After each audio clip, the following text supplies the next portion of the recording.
This morning, 2 people clinging to life after a Gold Coast home was set alight. The winners and losers today as the government's tax changes take effect. A 5th case of bird flu recorded in Australia, the 4th for WA. And the miracle rescue for a father and son after 12 days spent in remote South Australia. That's all coming up on the Sunrise Early News. Live across Australia, this is Sunrise Early News. Good morning. In breaking news this morning, 2 people are fighting for life after an arsonist set fire to a Gold Coast home. The Hope Island property on Sickle Avenue went up in flames just before midnight. The double-storey home reduced to rubble. A man and woman suffered life-threatening burns, another person injured while evacuating the home. Police are investigating the blaze as domestic violence related.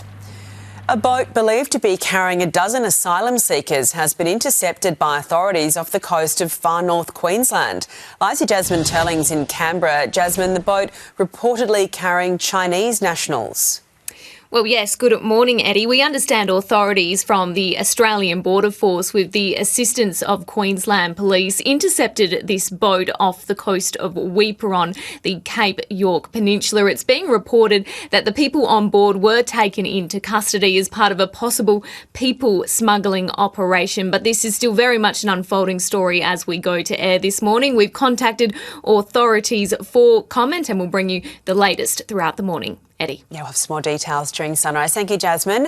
Well, from today, a raft of government tax changes will kick in the mixed bag. We have just some of the winners and losers. Aussies can expect a tax cut of $5 a week, a $57 per week increase to the minimum wage, a 2-week extension to paid parental leave and higher Centrelink benefits.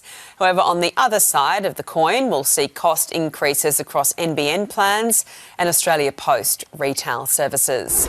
Meantime, motorists will slowly see petrol prices at stations across the country tick up too, as service stations receive fresh deliveries of fuel post-excise cut in the coming days. As of midnight, the fuel excise has been reintroduced at a half rate, bringing it from 32 to 16 cents a litre. However, not everyone will see immediate price hikes, especially with the watchdogs keeping a very close eye on gouging at major servos across Australia. Another case of H5 bird flu has been confirmed in WA, bringing the nationwide total to 5. Western Australia has detected their fourth case of bird flu in a migratory bird on Roses Beach, west of Esperance, with South Australia recording 1 case. There are no new suspected cases and still no evidence of a spread to our local wildlife or poultry farms. However, the government is continuing its precautionary measures, focusing on surveillance. A father and son have been plucked to safety after spending more than 12 hours bogged in Adelaide's remote far north, South Australia's remote far north. Their rescue only happened thanks to a chance stop by billionaire businessmen who took to the sky to bring them home. A speck on a vast waterlogged landscape. From high above, 2 stranded tourists from Melbourne can barely be seen. The father and son's Toyota had become hopelessly bogged in mud, leaving them marooned in the remote far north for more than 12 hours. Were you glad to see the helicopter? Yeah, I thought you were the army or something. I drove out towards Lake Eyre on the road and there was a huge storm. Everything started to get flooded and I got bogged and I was left there. With no way out and minimal phone signal, they texted emergency services, who contacted the William Creek Hotel. So fortunately, a very kind gentleman in a helicopter was flying past and came and picked us up. That kind gentleman was billionaire businessman Tim Roberts, who had stopped at the pub for the night. He took to the sky in his helicopter with local legend Trevor Wright to rescue the father and son. You'll be in before dark and you'll have a warm coffee or something waiting for you. I've travelled these parts after floods for 20 years. I've never seen anything like this.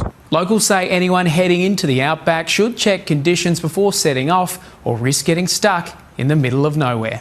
Check all the road reports, check the radar, check everything. But even then, if it starts raining, reconsider. Their Outback adventure may have ground to a halt, but a sunset rescue lifted their spirits. How are you feeling now? Oh, much better, thanks. Jonathan Edwards, 7 News. We're checking Wednesday's weather now. Brisbane, possible shower and 24. Sydney, showers and 22. Canberra, rain increasing and 16. Going to be 17 in Melbourne today. Bit of rain there too. Hobart, partly cloudy and 15. Adelaide, showers 16 degrees. Perth, showers and 19. Also some rain around in Darwin, 30 degrees. Also to come on the Sunrise Early News, a candid confession from supermodel Cara Delevingne on her latest podcast appearance.